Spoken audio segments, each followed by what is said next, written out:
Well, first we have a tucked pin. Okay, we have a small amount of green with an apron to carry, and it's all downslope once you get on the green from there. So definitely a tough shot that you said you might see on the course. Yeah. We're gonna put the ball up in our stance. Okay, we're gonna put our feet together like a normal chipping stance. All right. And the most important thing is we're gonna get our weight on the left side. Okay. That's gonna allow us again to get that leading edge underneath the ball, because if we get our weight in our back side, okay, when the club comes in, it allows the head to go forward and the leading edge to be present, and it's going to shoot the ball across the green. Right. Okay. And just for a cause and effect to show, if I put my weight on my left side, okay, it's going to allow the club head to go in first. And just you can see from the finish, the club head passed the hands because I finished like that, which allows this leading edge to get to the middle of the ball instead of underneath. And that's when it shoots across the screen. One thing that I saw from my angle over here is it looks like you prefer more of a straight back, straight through type of stroke.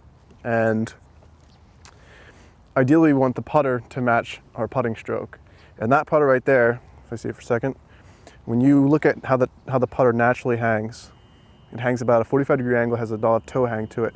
So this putter is designed to open and close just by a couple degrees for those who like more of an arcing stroke, which if you go for a more straight back, straight through stroke, it goes back and the toe naturally still wants to turn over, which means you might miss the putts a couple left.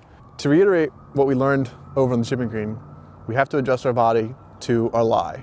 And this lie is given to us on the upslope. We have to adjust our shoulders to that line, otherwise the club's going to enter the sand before, after, all the above, which most of the time is going to lead to a very inconsistent shot, right? But if we're forced to hit this shot, we're going to follow some of the main parts that we did on the tight lie shot, except the only thing we're going to change is we're going to make sure we keep the acceleration up, and we're not going to open the face as much.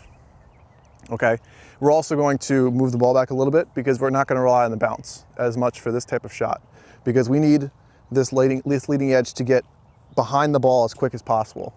That's going to allow us to get the ball out of this rough without leaving it in this bunker right in front of us.